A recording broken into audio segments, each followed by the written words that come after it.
ባለቤቱ አትልቀቀው ካለ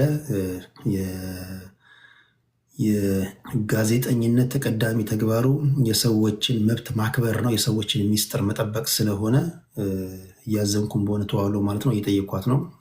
ቆይ ተረጋጋ ብላኛለች። እሺ ምን ለማለት ነው? መንግስቱን ካሉ እንግዲህ በጣም ቢሳካልኝ ብዬ ማስበው መንግስቱ ኃይለማርያምን በጠይቃቸው ለእኔ ትልቁ ስኬቴ ነው ብዬ ነው ማስበው። ስለ እውነት ለመናገር መንጌን ኢንተርቪው ባደርግ ብዙ ማነሳቸው ጥያቄዎች አሉ። ከማንም በላይ የምጓጓው እሳቸውን ብጠይቅ ነው እንጂ ሌላ ምንም ያጓጓኝ የለም። የሚያጓጓኝ ነው መንግስቱን ባገኛቸውና እንደው እና ልጄ ብለው ዚምባብዌ ና ቢሉኝ ነገ ተነስቼ ሄዳለሁ። ኢንተርቪው እሳቸውን ባደርጋቸው ብዙ እሳቸው ብቻ ሊመልሷቸው የሚገቡ ብዙ በውስጥ የሚብላሉ ጥያቄዎች ስላሉ ማለት ነው። ቁም ነገር ግን አስቸጋሪ የሚሆነው ምን መሰላቸው? አሁን በኢትዮጵያ ፖለቲካ የደርግ ሰዎችም የጻፏቸውን መጽሐፍ ስታነቡ ኢንተርቪዎቻቸውንም ስታደምጡ የእኛ ሀገር ታሪክ አስቸጋሪ የሚሆነው በወቅቱ የነበሩ ሰዎች ራሳቸውን ገለልተኛ አድርገው ነው የሚያቀርቡላችሁ። ለምሳሌ ነፍሳቸውን ይማርና የፍስሐ ደስታን ኢንተርቪው ካያችሁ በቃ ገለልተኛ ምንም እንትን ስልሳዎቹ በመገደል እኔ አልነበርኩም ይሏቸዋል። በእርግጥ እሳቸው የዛን ጊዜ አልነበሩም። የሆነ እንትን ተፈጠረ እኔ አልነበርኩም ይመስለኛል። ብዙዎቹ ራሳቸውን ጻድቅ አድርገው ነው የሚያቀርቡት። ፋሲካ ሲደልልም በዚህ ጉዳይ ላይ ምንም እንኳ የኢኮኖሚ ሚኒስትር ቢሆኑም ሲቪል ሰው ቢሆኑ ብዙ ጊዜ ራሳቸውን ያወጣሉ እና አቶ ኮሎኔል መንግስቱ ላይ የመጣታቸውን የመጠቆም ነገር እንዳለ አይቻሉ። ሀቁን አይነግሯቸውም። ለምሳሌ ስልሳዎቹን ማን ገደላቸው? በእርግጥ በወቅቱ ስልሳዎቹ በተረሸኑበት ሰዓት መንግስቱ ኃይለማርያም ዋናው የደርግ ሰው አልነበሩም። ከዋናዎቹ መካከል አንዱ ናቸው። እንደፈለጉ አዛዥ፣ ፈላጭ ቆራጭ አልነበሩም። እንደምታውቁት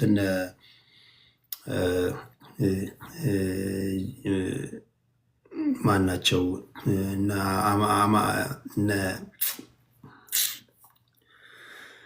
ሻለቃ እነዛ ለቁርስ ሲጠብቁን ለምሳ ሲጠብቁን ለቁርስ አድረስናቸው ተብሎ የተገደሉት እነ ተፈሪ በንቲ፣ እነ ሻለቃ መቶ አለቃ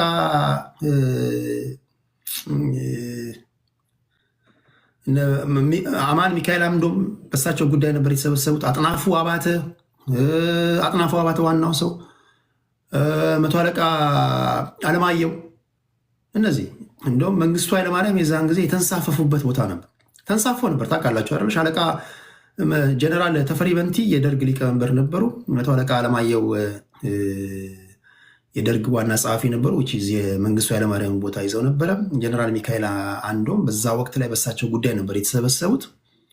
እሳቸው ጉዳይ ላይ በተሰበሰቡበት ነው ስልሳዎቹ የአማን ሚካኤል አምዶም ጦስ ሆኖባቸው ስልሳዎቹ ለመገደል ምክንያት የሆነው። ከሁሉም በላይ ግን ለስልሳዎቹ መገደል ፕሮፌሰር በረከት የሚባል ሻዕቢያ ወይም ደግሞ የኤርትራ ተወላጅ እሳቸውና መስፍን ወልደ ማርያም በነሱ ምክር ነው። እንዲሁም ደግሞ በነውስ ደርጎች ተውጠው ዋናዎቹ 120 ደርግ አባላቶች እርምጃ የወሰዱባቸው እንጂ መንግስቱ ኃይለማርያም አይደለም። ማይኮ ይስቃል። አሁን በቃ በእያንዳንዱ ትንታኔ የሻዕቢያ ስም በቃ ቴዲ ሳይጠራ አልፍም ማለት ነው እያለ ይመስለኛል። በቃ በሁሉም ነገር እኛ አለን ማለት ነው። ምን ላድርግ? በሁሉም ቦታ አላቸው እናንተ። ይህን እነሱ ናቸው የሚናገሩት። እነ በረከት ሀብተ ስላሴ ታውቃላቸው አይደለ? የኢኮኖሚ ሰው ናቸው፣ የህግ ሰው ናቸው። ፕሮፌሰር መስፍን ወልደማርያም በሰዓቱ እንደውም የደርግ ሰዎች ሁሉም በአንድ ድምፅ የሚስማሙት ምንድን ነው? መሳሪያው ብረቱ በእጃቸው አር እንዲ ያለው ጀስት ረሽኗቸው ነው ያሉት። ከዛ በኋላ ግን በጣም አስቂኙ ነገር እነ በረከት ሀብተ ስላሴ እስከ ቅርብ ጊዜ ድረስ በህይወት እንዳሉ አውቃለሁ። በሰጡት ኢንተርቪው ግን እኔ የህግ ሰው ነኝ እንዲህ ልል አልችልም ብለዋል። መስፍን ወልደማርያምም እንዲህ ልል አልችልም ብለዋል። የደርግ ሰዎች ግን እነ ፍስሐ ደስታ፣ መንግስቱ ኃይለማርያም፣ ሁሉም መንግስቱ ኃይለማርያም እንደውም ፕሮፌሰር መስፍን ወልደማርያምን መሰሪ ነው የሚሏቸው። ስልሳዎቹን በተለምዶ ስልሳ ስለሚባሉ ነው እንጂ በአጠቃላይ የተረሸኑት በነገራችን ላይ ከመቶ በላይ ናቸው የሚሆኑት ስማቸው ስላልተጠቀሰ እንጂ ስልሳዎቹ በተረሸኑበት ሰዓት ዋነኛ የአንበሳውን ድርሻ የተወጡት እነዚህ ምሁራኖች ናቸው። ደሰው ኮልድ እነዚህ ኢንቴሌክቹዋልስ ኢትዮጵያዊ ምሁራን እኮ በነገራችን ላይ ኢትዮጵያ እኛው ፈርዶብን እንደው ምሁር እንላለን እንጂ ዝም ብላችሁ ስታስቡ ከአብዛኞቹ ኢትዮጵያውያን ምሁራን ትምህርት ቤት ያልሄዱ ኢትዮጵያውያን ይሻላሉ። በነገራችን ትምህርት ቤት ያልሄዱ ኢትዮጵያውያን ይሻላሉ። ምሁራኖች እኮ አድርባዮች ናቸው። ምሁራኖች በደርግ ጊዜ በለው፣ በጃንሆይ ጊዜ በለው፣ በኢህአዴግ ጊዜ በለው፣ በኃይለማርያም ጊዜ በለው፣ አሁን በለው ጀስት አብዛኞቹ ስቱፒድ ጂነሶች ናቸው። ለእነዚህ ስልሳዎቹ መገደል አሁን በቃ እንግዲህ ኢማጂን ከዛ በኋላ እነ ፕሮፌሰር መስፍን ወልደማርያም ኢሰመጉ ብለው ለሰብአዊ መብት የሚታገል ድርጅት ሲያቋቁሙ ስታዩ ወይች ሀገር ያሰኛል። አሁን ድረስ ለገባንበት ጥንቅጥ ሁሉንም ማለት አይደለም። ምሁራኖች መከበር አለባቸው። ግን አብዛኞቹ ኢትዮጵያውያን ምሁራኖች የኢትዮጵያ በረከቶች ሳይሆኑ እርግማኖች ናቸው። የተማርከውን ትምህርት ተግባራዊ ካላደረግከው መማር ማለት ማይ ፍሬንድ መማር ማለት ወረቀት መደርደር አይደለም። ዶክተር ኢንጂነር ምናምን መባል አይደለም። መማር ማለት ማህበረሰብ ውስጥ ያለውን ችግር መፍታት መቻል ነው። አሁን እኮ ያሉን እኮ ምሁራኖች አብዛኞቹ እኮ ማናቀውን ችግር የሚፈጥሩ ናቸው። የሌላ ሀገር ምሁራኖች ማህበረሰብ ውስጥ አንደኛ ባህሪያቸውን ይለውጣሉ፣ ሁለተኛ ማህበረሰብ ውስጥ ያለውን ችግር ይቀርፋሉ፣ መፍትሄ ያመጣሉ። እስቲ እኛ ጋር እነዚህ ምሁራን የምትሏቸው ችግር ፈጣሪ ናቸው። አሁን ቆይ ዶክተር ማን ነው ብርሃነ መስቀል አበበ ሰኜ የሚባለው ሰውዬ ዶክትሬት ዲግሪውን ከሰራ በኋላ መንገድ ላይ ሚስማር መበተን እንዳለብን መከረን ወይ? ትምህርት ቤት ያልሄዱ ዝም ብሎ ምስኪኖችን ሚስማር በትን እያለም ሲመክር ነበር። ዶክተር አበበ ብርሃነ መስቀል አበበ ሰኜ ዶክተር ከመሆኑ በፊት እኮ መንገድ ላይ ሚስማር ስለመበተን አናውቅም ነበር። ታውቃላችሁ? ተንኮል ከምሁራኖች ነው የሚመጣው። እንዴት ሲስተማቲካሊ እንደምንገዳደል አብዛኞቹ ምሁራኖች የራሳቸውን መፈተሽ አለብህ። የማህበረሰቡን ችግር መፍታት ካልቻልክ፣ ለነበረን ችግር መፍትሄ ማምጣት ካልቻልክ ምሁር ነኝ አትበል። ቁም ነገር ትምህርት ቤት ያልሄደው ይሻላል። እውነት ለመናገር በእርግጥ እዚህ ቲክቶክ ላይ አንዳንዶች ዶክተር የተባሉ እናትን እንዲል አርጋት ከሚል ሰው ጋር ቁጭ ብሎ ሲያወሩም ታያላችሁ። አንዳንዴ የተገላቢጦች ዘመን ውስጥ ያለ ነው። ሰው ፖይንቱ ምንድነው? ለኢኮኖሚያችን ወይም ደግሞ ለትርክት ወይም ደግሞ እንደ ሀገር ወገባችን ለመሰበሩ የአንበሳውን ድርሻ የሚወስዱትን ምሁራኖች ናቸው። ማምለጥ የለባቸውም ለማለት ያለ ማምለጥ የለብን። ምሁር ነኝ በሚል ሱፍና ከረባት ለብሰ አንድ የረባ መፍትሄ ሳታፈልቅ ምን ያደርጋል ያንተ መማር? የጋኑስ መብራት። እሺ ሌላ ጥያቄ አለ? ከመውጣቴ በፊት ልወጣ ስል ነው የመጣችሁት።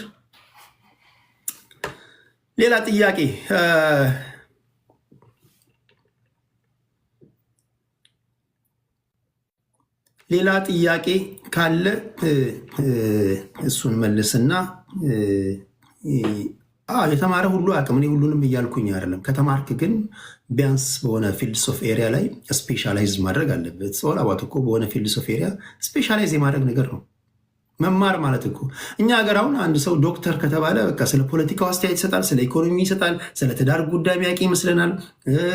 በሁሉም ጉዳይ ላይ እሱ እኮ ዶክተር ነው፣ እሱ እኮ ኢንጂነር ነው፣ እሱ እኮ ፕሮፌሰር ነው። በሆነ ፊልድ ኦፍ ኤሪያ ስፔሻላይዝ የማድረግ ነገር ነው። ግን እነዚህ ሊቃኖች መከበር አለባቸው። በተረፈ ግን እሱ እንዳለው ባሉ ግርማ ከማይረባ ጽሁፍ ባዶ ወረቀት ይሻላል እንዲል ከማይረባ ትምህርት አለመማር ይሻላል። ወይም ደግሞ ታላላቆቻችን አባቶቻችን እንደሚተርቱት ከማይረባ ሱሪ ባዶ ቂጥ ይሻላል እንደሚሉት ከማይረባ ሱሪ ቁም ነገር መለመላህን ይሻላል። ቁም ነገር መለመልሃን ብትሄድ ይሻላል። ምን ያደርጋል? ዶክተር ኢንጂነር ተብለ ፕሮፌሰር ተብለ ከሁለተኛ ክፍል ያቋረጠ ሰውዬ ማመነጨውን ሀሳብ የምታመነጭ ከሆነ ምን ያደርጋል? አንተ ፕሮፌሰርነት ምንድን ነው የሚያደርገው? እዚህ ራስን እስኪ ሚስቶች ጠይቋቸው፣ ምንድን ነው ጥቅማቸው?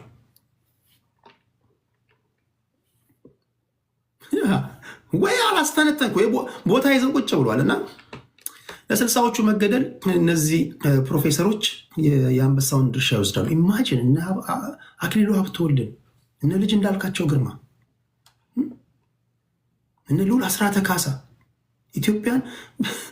ኢትዮጵያን ገናና ቢያንስ በፖለቲካው ዘርፍ ስንት ተራማጅ አስተሳሰብ ያላቸው ለሀገር የደከሙ በቀጭን በሬዲዮ ጠርተዋቸው ያውም ደግሞ እና አክሊሉ ሀብተወልድ በተገደሉበት ሰዓት እኮ ተፈሪ መኮንን ራሳቸው ከስልጣን አባሯቸው ነበር። ቤት የተቀመጡትን ሰው በፖለቲካ በሬዲዮ ጠርተ ኢትዮጵያ ትቅደም ብለ መተ ኢትዮጵያን ስም ተጠቅመ ልንፈታ ነው ብሎ ሲጠብቁ አሁን ድረስ አይኔ ላይ ይመጣሉ። እኔ በሰዓቱ ሁኔታቸው በአይኔ ላይ ይመጣል። ቁም ነገር እኔ ብዙ ጊዜ ስለ ስልሳዎቹ ሳስብ የኢትዮጵያ የፖለቲካ ስብራት ከዛ ነው የሚጀምረው ብዬ ነው የማስበው። እርግማን ነው።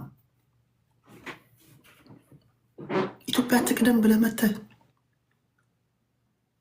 እንዴት ያሉ ጨካኞች ናቸው! ግን ጨካኞች ነን፣ ክፉ ነን። ቁም ነገር እኔ አንዳንዴ ሳስበው ቁም ነገር ከበለጸጉት ሀገራት ተርታ ያልተመደብነው እንደው እግዚአብሔር እባብ የልቡን አይቶ ምንነሳ ይላል። አንዳንዴ አስባችኋል? አሁን በዚህ ባህሪያችን እኛ ራሽያ ያለችበት አሜሪካ ያለችበት ቦታ ላይ ብንሆን አስበሃል? ዓለም ላይ ፈላጭ ቆራጭ ብንሆን አስባ ነው። ያሁን እዚህ ጋር የሚጽፈው ልጅ አሁን ተንኮለኛ ልጅ አንድ ቀን መልካም ነገር ተናግሮ ማያውቀው ሰውዬ እንደ ፑቲን ቢሆን አስባችኋል? ሃይፐርሶኒክ ሚሳይል ቢኖርን እስኪ ለማንኛውም ኬንያ ላይ አስወንጭፍ። ኬንያ ዝምታ አብዝታለች። እስኪ ሃይፐርሶኒክ እናስወንጭፍ። እስኪ እንጫወት በቁም ነገር። በጣም በጣም በጣም አደገኛ ህዝቦች ነን።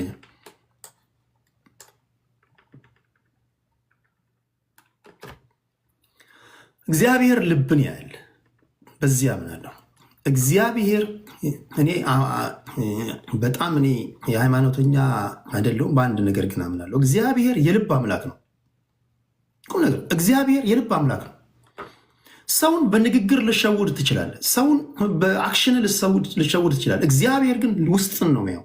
እግዚአብሔር የተናገርከውን ብቻ ሳይሆን ለመናገር ፈልገ ሰውን አፍረ ያልተናገርከውን በውስጥ ያሰብከውን ክፋትን ሁሉ ያለ። አንዳንዶቻችሁ ቁም ነገር አንዳንድ ጥያቄ ካልተመለሰልን ከልባችን ክፋት ሊሆን ይችላል። ውስጥ መፈወስ አለበት። ለጓደኛ ለሌላው የምታስበው መልካም ነገር ምንድን ነው? እንዴት ነው የምታስቡት? ቁም ነገር በጣም ትክክል ነገር ነው የምነግራችሁ። በረከታችሁ የአብዛኞቻችሁ የሚያዘው የአብዛኞቻችሁ ከልባችሁ ክፋት አንጻር ሊሆን ይችላል። ስለዚህ ቀና ልብን ሊኖራችሁ ይገባል። የፈሪሃ እግዚአብሔር።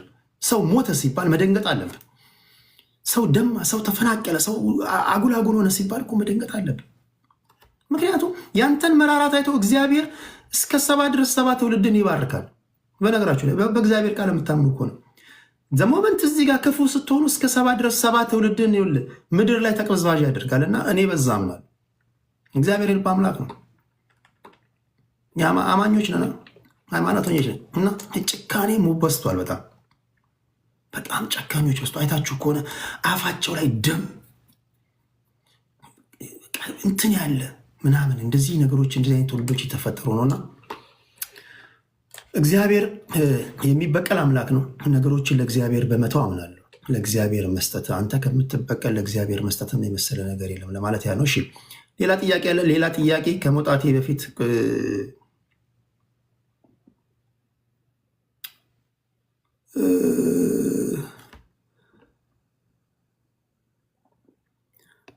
question, why do you take me out from the debate last time? At least you should tell me.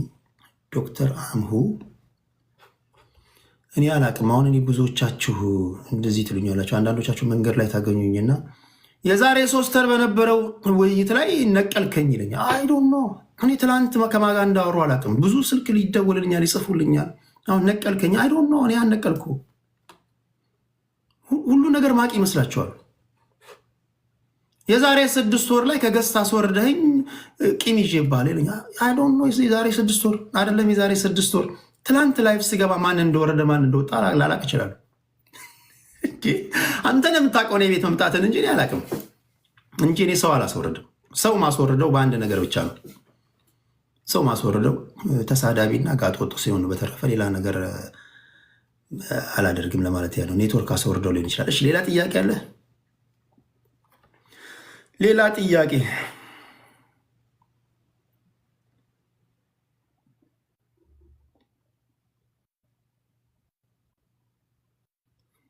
ሌላ ጥያቄ ቴዶ ሀገር ምረጥ ለጠቅላይ ሚኒስትሩ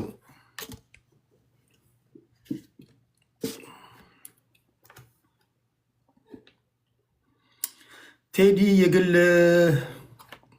አቋምህ ምንድን ነው? የኔ አቋሜ ከሁሉም ጋር ተስማምቶ መኖር ነው። ከሁሉም ጋር ተስማምቶ መኖር ነው። ሁላችሁንም አውቃችኋለሁ። በዚህ የሚጠራጠር አለ? የምትጠራጠር ያለ አይመስለኝም። እኔ ሁላችሁ ውስጥም ነበርኩኝ፣ ሁሉ ውስጥም አለሁኝ። ስለዚህ የኔ የመጀመሪያ ፕሪንስፕል ከሁሉም ጋር ተስማምቶ መኖር ነው። ከሁሉም ጋር ተስማምቶ መኖር ነው። ሀመርሃም እንደዛው ለን ማክበር ነው። ከሁሉም ጋር አቋምህ ምንድነው? የግል ጥያቄ አለኝ፣ የግል ችግር አለኝ። ጥያቄ የምትመልስ ከሆነ የግል ጥያቄን አቀርብላለሁ። አጎቴን አይደለም፣ የማህበረሰቤን አይደለም፣ የግል የቴዲን ጥያቄ አቀርብላለሁ። በራሴ ዛቢያ ነው መሽከረከረው። አይ ቲንክ ይሄን ብታከብሩልኝ፣ ይሄን ብታቁልኝ ደስ ይለኛል። እኔ እንደ ሌሎቻችሁ ይሄ የሆነ በመንጋ ውስጥ ሆኜ እንደ መንጋ ማስብ ልጅ አይደለሁም። ያን እሳቤ አከብራለሁ፣ ግን እዛ ውስጥ የለውም። እኔ የግል ጥያቄ ነው ያለኝ፣ የግል ጥያቄ። ስለዚህ ልመርጥህ ስመጣ ቴዲ ችግርህ ምንድን ነው? እኔ ችግር ይሄ እንዲመልስልኝ እፈልጋለሁ እላለሁ። ራሴን ወክዬ ነው የምጠይቅህ። ራሴን ወክዬ እጠይቃለሁ። ትመልስልኛለህ? አይ አልመልስልሃለሁ፣ ወደ ሌላው እሄዳለሁ። እሺ ሌላ ጥያቄ አለ? ሌላ ጥያቄ? እንኳን አደረሳችሁ ብያለሁ። ሁላችሁንም እንኳን አደረሳችሁ ብያለሁ። ሌላ ጥያቄ? መውጫ የተቃረበ ስለሆነ ለምን ትዘላለህ? ጥያቄ አልዘለልኩም፣ ጠይቀኝ።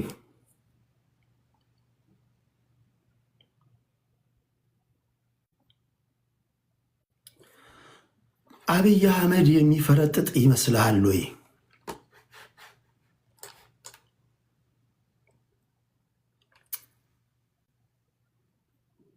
አፍሪካ ውስጥ ኤክሰፕት የተወሰኑ ዲሞክራሲያዊ ምርጫ ከሚያደርጉ ሀገራቶች ውጭ ኤኒታይም ሁሉም መሪ ይፈረጥጣል። ኤኒታይም በተለይ ምስራቅ አፍሪካ ላይ ሆነ ኬንያ ላይ ከሆንክ ጅቡቲ አካባቢ እንጂ አፍሪካ ቀንድ ላይ አንፕሪዲክተብል ነው። ለምንድን ነው አይፈረጥጠው? ትላንት የነበረው ታሪካችን ያን ነው የሚያሳየው። ኃይለማርያምም ያልፈረጠጠው ለምን ይመስላችኋል? ኃይለማርያምም ያልፈረጠጠው በህዋቶች ይዘወር ስለነበረ ልቀቅ ሲሉ ስለለቀቀ ነው። ሲጀምር ኃይለማርያም ደሳለኝ አብይ አህመድ እንደወጣበት ከሰፊ ማህበረሰብ የወጣ መሪ ቢሆን ኖረው አሁን ድረስ ስልጣን አይለቅም። በፖለቲካ ሶስት ነገሮች በጣም ኢምፖርታንት ናቸው። በኢትዮጵያ ፖለቲካ ደግሞ አንድ ነገር በጣም ኢምፖርታንት ነው። ኢንተርናሽናል ፖለቲክስ ከሆነ የምታወሩት ኢንተርናሽናል ፖለቲካ የሚሰራው በሶስት ነገር ነው። አንደኛው ፓወር ነው፣ ሁለተኛው ዌልዝ ነው፣ ሶስተኛው ነምበር ኦፍ ፖፑሌሽን ነው። እስከ ቅርብ ጊዜ ድረስ የቻይና ታሪክ የሂሚሌሽን ነበር፣ የህፍረት ታሪክ ነበር። አሁን የቻይና ታሪክ የህፍረት አይደለም። ነምበር ኦፍ ፖፑሌሽናቸው 1.2 ቢሊዮን ነው። ፓወር የላቸውም፣ ዌልዝ የላቸውም። ስለዚህ የዓለም ሀያል ሀገር መሆን አልቻሉ። ለሞመንት ፓወር ሲኖራቸው፣ ሀብት ሲኖራቸው ግን ቻይና የዓለማችን ተጽዕኖ ሀገር ፈጣሪ እንሆናለች። ራሽያ ዊከስት ኦፍ ኦል በፓወር ማለት በዌልዝ ማለት ነው። በፓወር ግን ሴጣን አንድ እና ሴጣን ሁለት የተባለ ሚሳይል ያላት የትኛውም የዓለም ሀገር ሊመክት የማይችል ሚሳይል ያላት ናት። ሃይፐርሶኒክ ታውቃላችሁ አይደለም? ሃይፐርሶኒክ ማለት ከድምፅ 10 እጥፍ ፈጥኖ ሄዶ የሚመታችሁ ማለት ነው። ሃይፐርሶኒክ ሲገርመን ሴጣን አንድና ሴጣን ሁለት አላቸው። ሁለተኛ ሱናሚ በመፍጠር አሜሪካንን ግማሽ አሜሪካንን ሊያጠፋ የሚችል ፒሳይደን የተባለ መሳሪያ አላት። ዌስተርን ሚዲያዎች ማይነግራችሁ ማለት ነው። ዌስተርን ሚዲያዎች ቢሞቱ አይነግሯችሁ። ከራሽያ ጋር ማንም ሀገር ሊዳፈር አይችልም። ቢኮዝ ፓወር አላቸው። ከዛ አሜሪካ ናት። ስለዚህ በኢትዮጵያ ፖለቲካ ስትመጣ የወጣበት ማህበረሰብ የምታራምደው የብሔር ፖለቲካ እንደመሆኑ መጠን የወጣበት ማህበረሰብ ኢዝ ቬሪ ኢምፖርታንት። ኃይለማርያም ደሳለኝ በቁጥር ትንሽ ከሆነ ማህበረሰብ ነው የወጣው። እንደ አብይ አህመድ አክት ሊያደርግ አይችልም። ሐቂቃው ይሄ ነው። አብዛኞቹ የአማራ ፖለቲከኞች የተሰወረባቸው ሚስጥር ማለት ነው። አብዛኞቹ፣ ሁሉንም ማለት አይደለም፣ በጣም ቆቅና ጎበዝ የአማራ ፖለቲከኞች አሉ። አብዛኞቹን ግን ስተዋቸው ችግሮቻቸው ወደሌለበት ነው ድንጋይ የሚወረውሩት። አብዛኞቹ ቀኑን ሙሉ ሚዲያ ላይ የአየር ሰዓት ብሰጣቸው ችግሮቻቸው ወደሌለበት ነው። አሰባቸዋል። ጸቡ እዛ ጋ ነው ያለው፣ ድንጋይ የሚወረውሩት ወደዛ ነው አብዛኞቹ። አይናቸውን ገልጠው ቢያዩ ግን 24 ሰዓት ማይፈጅባቸው ግን ፐርፐዝሊ በተሰራ ስራ ቋንቋቸው እንዲደበላለቅ ተደርጓል። ለምን ቋንቋቸው ካልተደበላለቀ ዞር ብሎ ያዩ ሰዓት ነገሮችን ካገጣጠሙ ቢንጎ።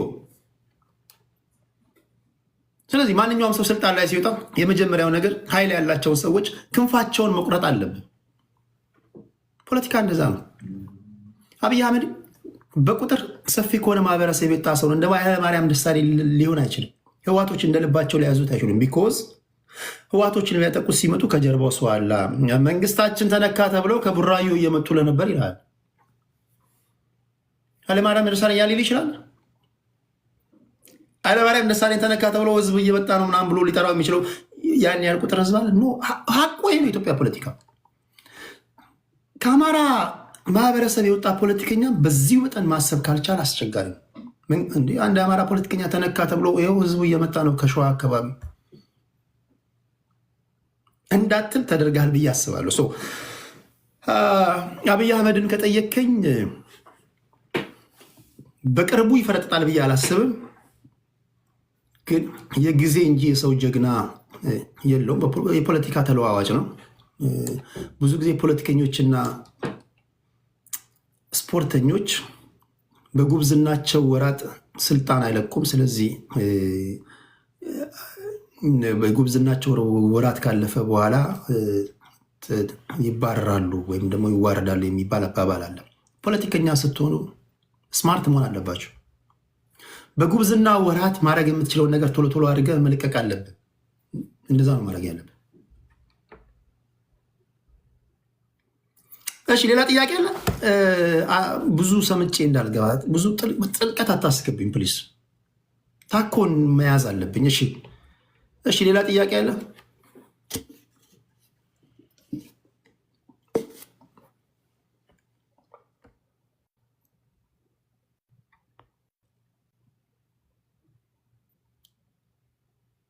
ሌላ ጥያቄ? የሰሞኑ የድሮን ጥቃት ምስራቅ ጎጃም ዞን ነግሬያቸዋለሁ። ትላንትና በሰፊው ሳወራ ነበረ። እንዳለመታደል ሆኖ እንዳልኳችሁ ከተወሰኑ የአማራ ልጆች ውጭ ሌሎቹ እንዲሁ ዝም ብሎ በቃ እንደው ለታይታ ለውቅና ምናምን እንደው አማራ ይለዋል እንጂ አይናገሩም። እንዲህ ያለ ነገር አይናገሩም። ምስራቅ ጎጃም ዞን እና እርጅና ውጋ ውስጥ 120 ወገኖቻችን በድሮን ጥቃት ደርሶባቸው ተገለዋል። አውሩ ብዙዎቹ 120። እስኪ ዞር ዞር በልና ያቸው ምንድን ነው እያወሩ የሚሉት? አይነግሩም። የቴዲ ሸቀጥ ተገኘ እናዋርዶ፣ የከበደ ሸቀጥ ተገኘ፣ ለማ ከትግላችን ውጣ፣ ጌታ አስራደ ውጣ፣ እስክንድር እንትን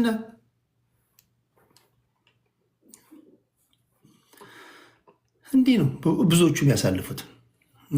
ግን አሉ በጣም የምታከብሯቸው እውቀት ያላቸው ለማህበረሰባቸው ግድ የሚሰጣቸው ማህበረሰባቸው ለገባበት ችግር ዕለት ዕለት የሚያስቡ የአማራ ልጆች አሉ። እነሱ ሲናገሩ ሰምቻለሁ። አብዛኛው ግን ቀፋይ ነው። አብዛኛው ገንዘብ ሰብሳቢ ነው። ምን ይህንን አስረግጬ ነው እኮ እየነገርኩ ያለሁት። እሺ፣ ሌላ ጥያቄ አለ? ሌላ ጥያቄ? አሁን ለሀገሪቱ ይምራ ቢባል ማንን ትመራለህ? ማንን ትመርጣለህ? ሌላ ጥያቄ?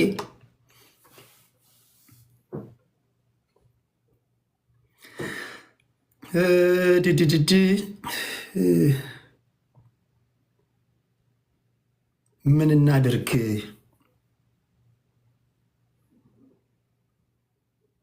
የምታደርገውማ የመጀመሪያው ነገር ቆፍጠን ነው ማለት ያለብህ። የምታደርገው ነገር በወጣበት ማህበረሰብ ጉዳይ ላይ ማንም እንደፈለገ ሲዘላብድ ቤት ከፍቶ ሲያወራ ችግር ወደሌለበት ቦታ ላይ ድንጋይ ሲወረውር ሲውል ስታየው ኢነፍ ኢዝ ኢነፍ ማለት አለብህ። አቁም ማለት አለብህ።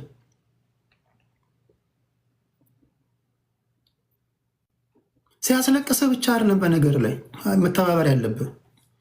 የአማራ ልጅ ሲያስለቅስህ ብቻ አይደለም፣ አንድ ፖለቲከኛ ሲያሳዝንህ ሲሰድብህ ብቻ አይደለም ያን ለማጥፋት መተባበር ያለብህ። ሲያስደስትህ ራሱ መጥቶ ሲኮረኩር ራሱ አንተን መስሎ ለምን ማለት አለብህ። ሆቆሉ ቆይ ለምንድን ነው አንዳንዶቹ በር እንድትከፍትላቸው ነው አመልማለ ጉም የሚያስጨፍሩ? እውነቴን እኮ ነው በነገር ኖረን እኮ አብረን ብዙ ዓመት ገንዘብ እስኪሰበስብና ችግሩን እስኪቀርፍ ድረስ ነው የሚያስጨፍር። ከዛ በኋላ የት እንዳለ አታውቀውም። እንትና የሚባል ፖለቲከኛ ነበር ትላለህ። ድንገት ነው የሚሰወሩበት። ድንገት ነው ትግሉ በቃኝ ይለዋል። ያንተ ሞት ግን ይቀጥላል። ስለዚህ የሆነ ነገር ማስመር አለብን። ድንገት ትክክለኛ አማራ ልጆችን ብቻ ነው መከተል ያለባችሁ ብዬ አስባለሁ። ትክክለኛ አማራ ልጆች ያውን በቪዲዮ የምታየው በቪዲዮ ማታየው ከሆነ ግን ሉጋም ልታበጅለት ይገባል። እንደፈለገ እንዲያቦካ መፍቀድ የለብም። ካልሆነ ድንገት ይሰወርባል። ትግሉ በቃኝ ምናምን ብሎ ኢንቨስተር ይሆናል አገር ቤት። እነሱ ናቸው ጊፍት እየሰጡኝ እንድናገር ያደርጉኝ የነበረው ይልሃል። ቴዲ አላያቸው እነሱ ናቸው ያስተማሩኝ ይላል። ተገልብጦብህ ማለት ነው። ስለዚህ የምታጀግነውንም ማወቅ አለብህ ለማለት ያለው የራስህ ልጅ አትብላ። ከራስ አብራክ የወጣውን እየበላ በቪዲዮ በምንም አታውቀውን እያጀገንክ መጨረሻ ላይ መሀል ሜዳ ላይ ያስቀራለች። ሌላ ጥያቄ ብዙ አታናግሩ። ሌላ ጥያቄ ጠልቄ መግባት የለብኝም። እሺ አገሪቱ ላይ ህጋዊ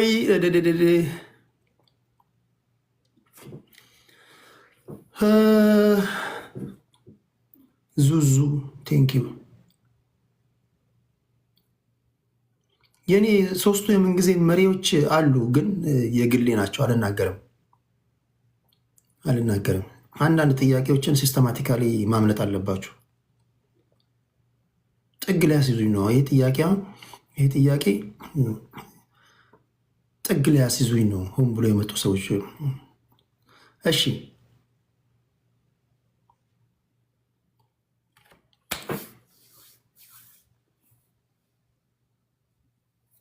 ቁልፉ የኢትዮጵያ ችግር ምንድን ነው? ቁልፉ የኢትዮጵያ ችግር መጀመሪያ የተቆለፈበት ጋን ነው። ቁልፉ ራሱ ጋኑም ቁልፉም ነው ችግሩ።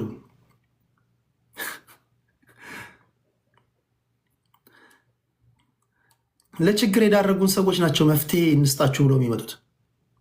ስለዚህ የቆለፉብንም ሰዎች ችግሮች ነበሩ፣ መፍትሄ የሚያመጡትም ችግሮች ናቸው። ማያችሁም በብሔር ፖለቲካ ካናጫችሁ በኋላ ስለ ጓዳ እያልክ ነው። አሁን ስለ ሀገር ስለ ሳሎን እናስብ ብለው እራሳቸው ሰዎች መፍትሄ አፍላቂ ሆነው ይመጣሉ።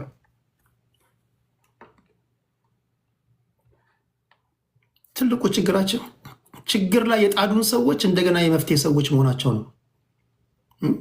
አሁን የእኛ ዘመን ነው ማለት አለብህ። በተለይ ወጣቶች ይሄ የእኔ ዘመን ነው። በእኔ ዘመን ላይ እድሜህን ደጋግመ የተጫወትክ ሽማግሌ አትቀልድብኝም፣ አትጫወትብኝም። አንተ እኛ ደግሞ ወጣቶች እድላችንን መሞከር አለብን። እሱ እድሉን ሞክሯል ደጋግሞ፣ እኛ መሞከር የለብንም እንዴ? አመንዥገ ተጠቅመ እድልህን ሞካክረ ከ60ዎቹ ጀምሮ ስታስበላ ስታባላ ኖረ። አሁን በእኛ እድሜ እንደገና አልሰማም። እኔ እንደዚህ አይነት ነገር አልሰማም። ለምን የ60ዎቹ ፖለቲከኛ ለምን አንቱ የተባልክ ሰው አያወጥንም? መንጋጋን በሁለት እጅ ነው የምሰጥህ። በሀገሬ ጉዳይ ነው። የችግር ላይ አንተ ጥለኸኝ እንደገና መፍትሄ አይሆንም። ይሄ የኔና የናንተ ጊዜ ነው። ታላላቆቻችንን ማክበር አለብን። ግን ለእኔና ለእናንተ ከኔና ከእናንተ አብራክ ለሚወጡ ልጆች ምቹ ሀገር ማስረከብ ካለብን ብትሳሳትም በራስህ ውሳኔ ተሳሳት። እሺ ሌላ የመጨረሻ ጥያቄ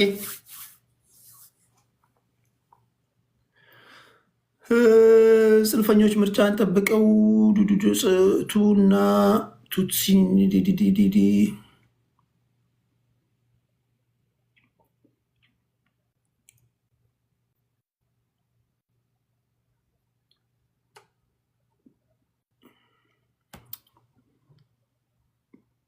እንደወጣ ስለች ልጅ መጣች።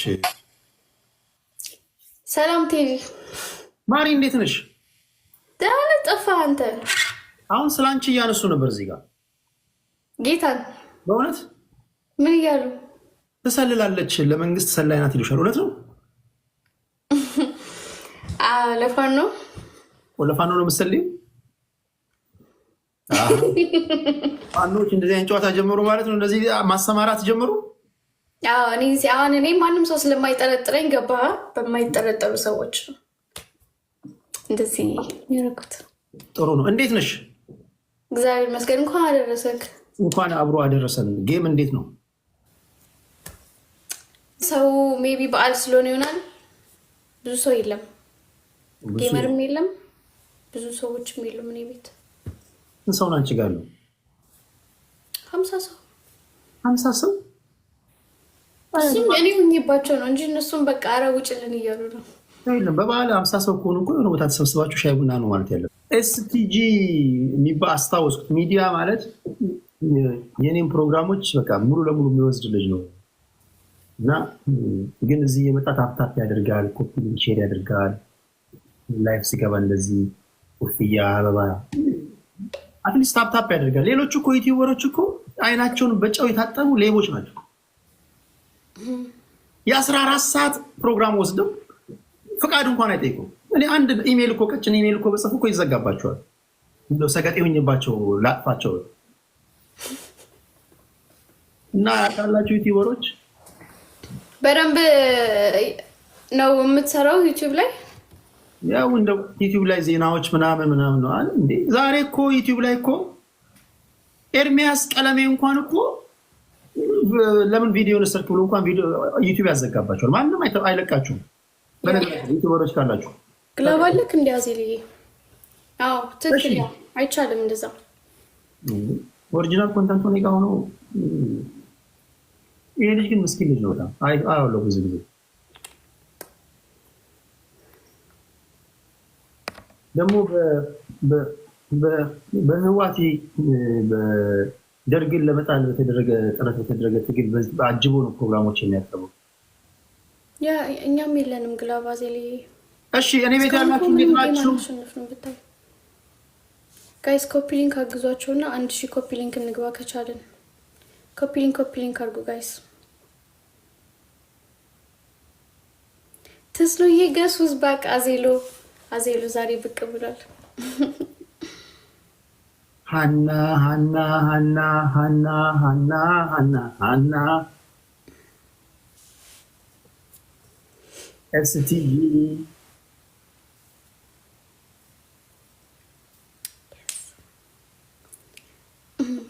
ጋይስ ከቻለን እናሸንፍ። እሺ ከዛ በፊት ግን ማድረግ ያለብንን እነግርሻለሁ በውስጥ።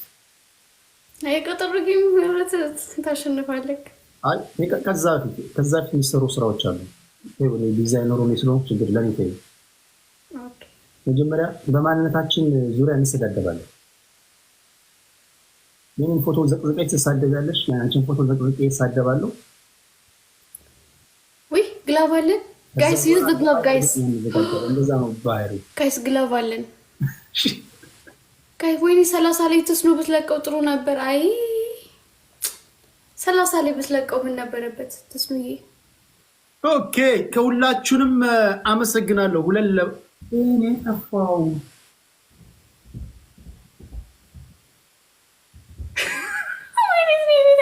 እኔ እኮ ልወጣ ነበር፣ ተሰናብቼ ልወጣ ነበር። አንድ ኩለን በጽዬ አዜሎዬ ቴንክ ዩ በኢየሱስ ታይሚንግ። እኔ እኮ ቻው ብዬሽ ልወጣ ነበር።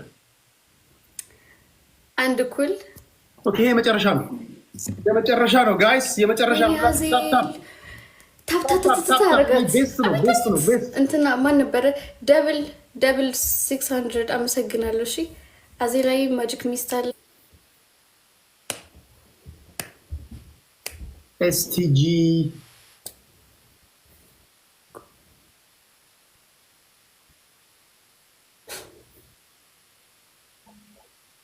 ወይ ማርያም ሆይ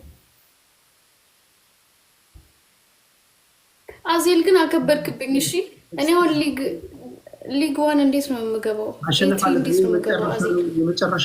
የመጨረሻ ነው። ምክንያቱም ማለት ነው የፈለገ ነገር ብጫወት አሁን ቢፎር ነኝ ያለሁት ቢ3 ነው የሚያስገባኝ። ከዛ ከቢ3 ወደ ቢ2 ከዛ ቢ1። ይሄ ማለት ገና ከአንድ ወር በኋላ ማለት ነው። ኤስጂ ኖ እንትና ግላብ አላት። በሲ ግላብ አላት። አበሻ ለቋል ትላለች። እስቲ ሰዎች በሲ አር ዩ ዜር? ያ ከ3 ሳምንት በኋላ አርቲስት ሰለሞን ተካልኝ የህመም ስሜት ተሰምቶት ሆስፒታል እንደደረሰ ነው ያረፈው። በሲ ግላቡን 30 ላይ አልታወቀም። ዘሀበሻ እዚህ ላይ ታማኝ ሰው ነው። ዘሀበሻ ሚዲያ ብዙ ጊዜ ይገምታል። ከ10 ሁለት ጭምጭምታ ከ10 አንድ ሲሳካለት አይቻል አቅም ከክብር ጋር እሺ እንሙላ 3000 ቅጣት 3000 ነው።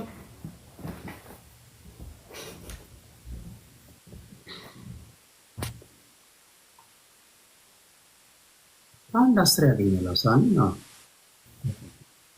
አንድ 10 ምን ማለት ነው? ሰው በዚህ ያለሽ የኔ ማር ወይስ ወጣለች? እሺ በዚህ are you there? ወይኔ ወጣለች መሰለኝ። ሳሚ ኤስቲጂ ሰርፕራይዝ እንዳደረጉን ወዮ አይ ማይሰልፍ አያችሁ ጋይስ፣ አንዳንድ ጊዜ እኮ እንደዚህ ነው የሚያደርገው። አለች የለችም ግን ላይክ እንዳለች ያስቀምጠዋል። አይ በቃሽ ችግር የለውም። ከቻለን 3000 እንግባ ጋይስ፣ ካልቻለን ኦኬ በቃ ሰርፕራይዝ እንዳደረጉን የዛ ቤተሰቦች ክለብ ቢኖረን እናሸንፍ ነበር። ያላቸው ናቸው።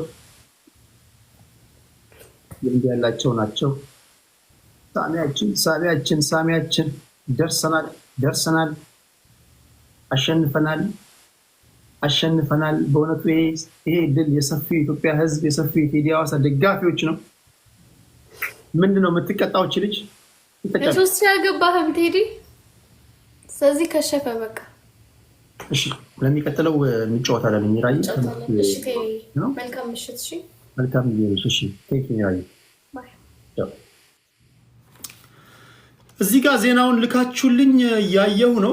ከመውጣቴ በፊት ግለሰቡ የህመም ስሜት ተሰምቶት ሆስፒታል እንደደረሰ ነው ያረፈው ሲሉ ምንጮች ነግረውናል። የሞቱ መንስኤ አልታወቀም። አሜሪካ ያላችሁ እውነት ነው የዜና ሰለሞን ተካልኝ ማሪ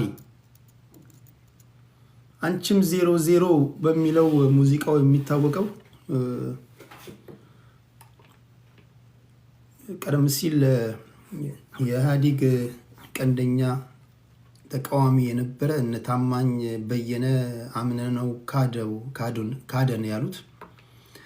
ከዛ በኋላ ደግሞ ኋላ ላይ የተገዢው ፓርቲ ኢህአዴግ ጋር ጥብቅ ቁርኝነት ወይም ወዳጅነት ፈጠረ ተብሎ የታማ ከዛ ብልጽግና ወደ ስልጣን ሲመጣ የቲፒኤልኤፍ ደጋፊ መሆኑን ያስመሰከረ። በእርግጥ አንዳንዶች የቲፒኤልኤፍ ደጋፊ ሳይሆን ትግራዋይ ላይ የሚደርሰው ግድያ ወይም ደግሞ መገለል ተሰምቶት ነው ትግሉን የተቀላቀለው ይላሉ። እናንተ ምን እንደምትሉ አላውቅም። የሆነ ሆኖ አርቲስት ሰለሞን ተካልኝ ነው። ታስታውሱ እንደሆነ ከዚህ ቀደም የዲሲ ግብረ ኃይሎች አሜሪካን ሀገር አግኝተውት ተናግረውት በተወሰነ መንገድ ቫይራል የወጣ ቪዲዮ ነበረው። እውነት ከሆነ ለወዳጅ ዘመድ ጓደኞቹ፣ ለቤተሰቦቹ በሙሉ እግዚአብሔር መጽናናትን ይስጥ። ካረጋገጥኩኝ በኋላ ቴዲ ሐዋሳ የቴሌግራም ቻናል ላይ ይጽፍላችኋለሁ፣ ፖስት አደርግላችኋለሁ።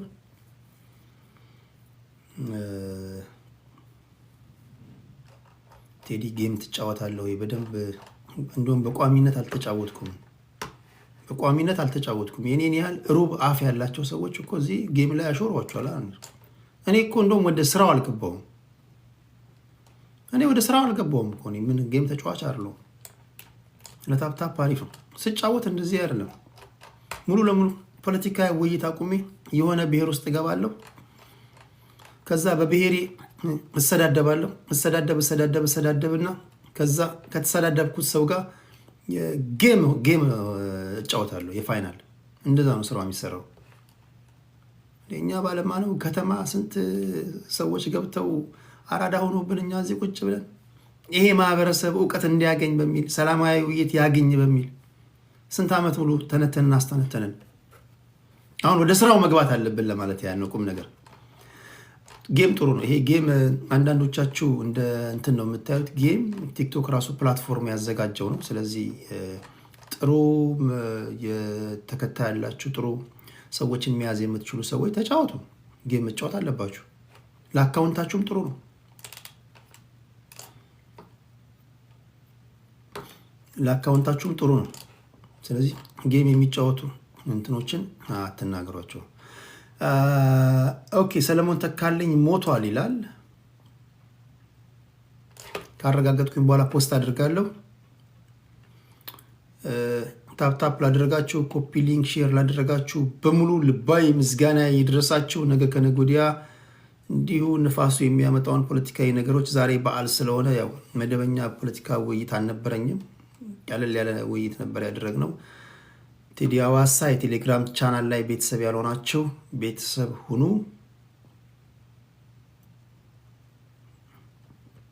በእስል የቀና ትመስላለች፣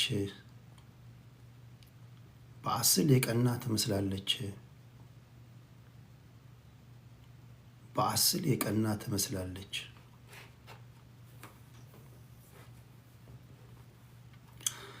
እኔ እንጃ ምን ለማለት እንደፈለገ። ኢቢኤስ ጆርናሊስት ታሪኩ ዘውዱ ፖስት አድርጎታል። ኦኬ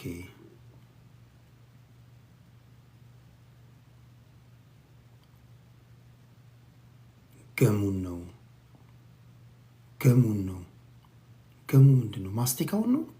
ስለ ማስቲካ አላወራንም። ገሙ ምንድን ነው? ማስቲካ እኔ አላኘኩም። ምን ለማለት ፈልጎ ነው? ስለ ማስቲካ አወራን እንደኛ? እሺ ለማንኛውም ሁላችሁንም ከልብ ነው የማመሰግነው። ስልኮቻችሁን አውጡና የቴዲ አዋሳ የቴሌግራም ቤተሰብ ያልሆናችሁ ቤተሰብ ሁኑ።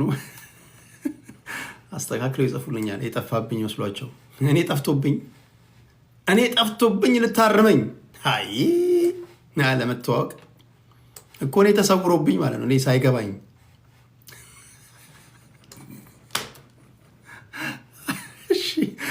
እኔ እንደ ጻፈው ነው ያነበብኩት ለማለት የፈለገው ገብቶኛል። እሺ ኦኬ፣ ሁላችሁንም አመሰግናለሁ። እግዚአብሔር ከክፉ ይጠብቃችሁ። ወዳችኋለሁ። ጤና ይስጥልኝ።